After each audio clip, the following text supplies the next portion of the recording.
El presente video corresponde a una presentación de la unidad 1 y 2 de Psicología Educativa de la tutora Guadalupe Bravo de la Universidad Técnica de Manabí. La presente expositora, mi persona, es Michelle Nogales, alumna de la carrera de Psicología en línea de la Universidad Técnica de Manabí. Las ciencias de la pedagogía se entrelazan para la formación y mejoría de un sistema de educación más eficiente a través de todo el mundo, por cuanto la psicología educativa divide los métodos de enseñanza en cuatro, métodos lógicos: inductivo, deductivo, analítico y sintético, delimitando también las estrategias más comunes en cada uno de estos. En cuanto al concepto de psicología, podemos establecer que la psicología es la ciencia que estudia o investiga los procesos y los estados conscientes, así como sus orígenes y efectos. Por lo que dentro de la psicología son posibles y justificables al menos dos enfoques: el de las ciencias naturales, que busca una explicación causal, y el de las ciencias filosóficas, que busca una explicación de significado y de sentido. Lo que podemos mencionar en cuanto a la definición de psicología y educación es que a nivel científico la definición de psicología la describe como una ciencia que se encarga de indagar la mente del ser humano, como ya lo hemos mencionado, y por consiguiente su conducta, separando objetivamente su estado mental y su comportamiento, de manera que pueden explicar de manera detallada cómo es el funcionamiento de esta área cognitiva del cerebro, encontrar el origen de los fenómenos mentales que se puede presentar en el ser humano genéticamente o por motivos ajenos a su voluntad, y elaborar así una serie de elementos o leyes que puedan regularlo. En cuanto a la definición de educación, podemos mencionar que es la formación destinada a desarrollar la capacidad intelectual, moral y afectiva de las personas de acuerdo a la cultura y a las normas de convivencia de la sociedad a la que pertenecen, por cuanto la escuela se ocupa también de la educación en valores, cursos de educación para adultos. La educación tendrá por objeto el pleno desarrollo de la personalidad humana en el respecto a los principios democráticos y de convivencia. En cuanto al objeto de estudio de la psicología educativa o psicología de la educación, podemos mencionar que es el estudio del proceso de enseñanza-aprendizaje, y las variables que intervienen en dicho proceso son de naturaleza diversa y son asimismo las responsables de que la experiencia de aprendizaje sea evaluada como exitosa o como un fracaso. Dicho de otro modo, el objeto de este estudio del objeto de la psicología educativa es el aprendizaje de los estudiantes y los distintos aspectos que modulan su desarrollo cognitivo. En cuanto a la clasificación de los métodos de enseñanza, podemos establecer que se clasifican en dos, ubicando en primer lugar los métodos lógicos o del conocimiento y en segundo lugar los métodos pedagógicos. En cuanto a la educación como proceso individual y social, podemos mencionar que en cuanto a la faceta social de la educación, debe partirse del hecho de que no se puede hablar de educación a espaldas de la sociedad, pues los nexos que los unen son muchos y muy estrechos. Como ya hemos mencionado anteriormente, la educación, tanto como el hombre, es un ser social.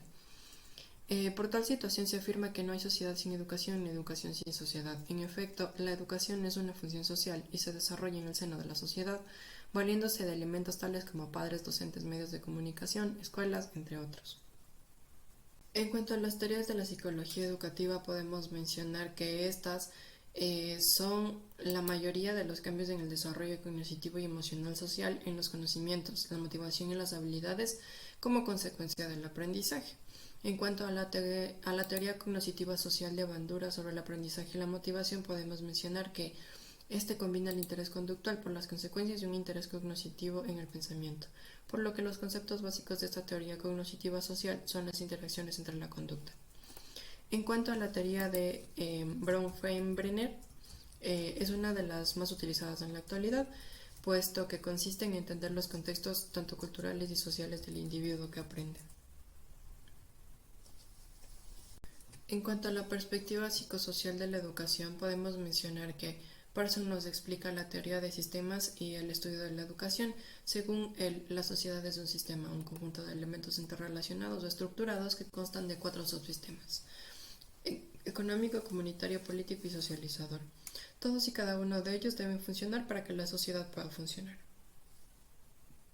En cuanto a la influencia de las redes sociales en la educación, podemos mencionar que la comunicación de la cual disponemos puede resultar beneficiosa, pero también ha dado lugar a que muchos padres se vean restringidos en la educación que les dan a sus hijos.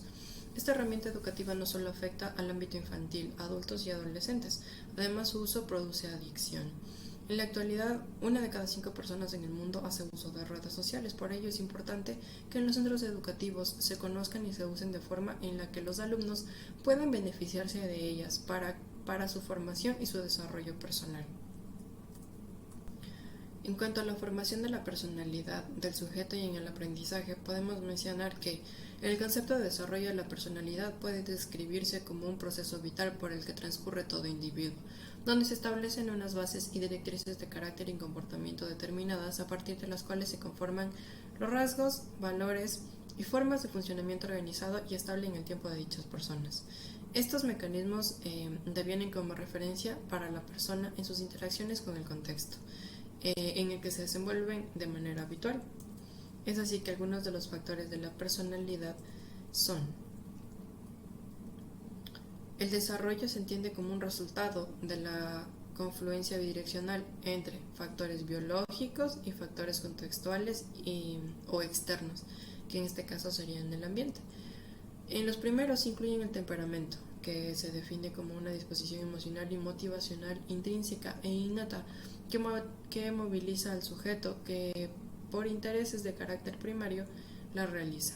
En cuanto a los segundos factores, que son los ambientales, pueden clasificarse en influencias comunes y las influencias personales. Como última temática podemos mencionar que las etapas del proceso de enseñanza-aprendizaje.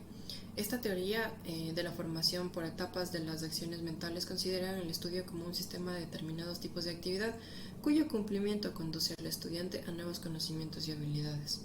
Cada tipo de actividad es un sistema de acciones. El desarrollo de la acción conlleva también a desarrollar etapas donde se desenvuelven en varias situaciones. Estas etapas son motivación, establecimiento del esquema de la base orientadora de la acción, de formación de la acción en el plano material o materializado y de formación de la acción en el plano del lenguaje y etapa mental. Para el control de estas etapas también pueden utilizarse medios de control que permiten, además de la realización de la tarea de retroalimentar al estudiante. Es así que la definición del aprendizaje como actividad social conjunta supone asegurar las condiciones del sistema de relaciones entre los alumnos, el docente, el tipo de actividad con el objeto de estudio o la transformación, para hacer realidad la elevación del estudiante a nivel medio o a nivel superior, como una vía para lograr un dominio independiente en sus funciones. Agradecemos la observación del presente video y esperamos este haya sido de su total agrado. Muchas gracias.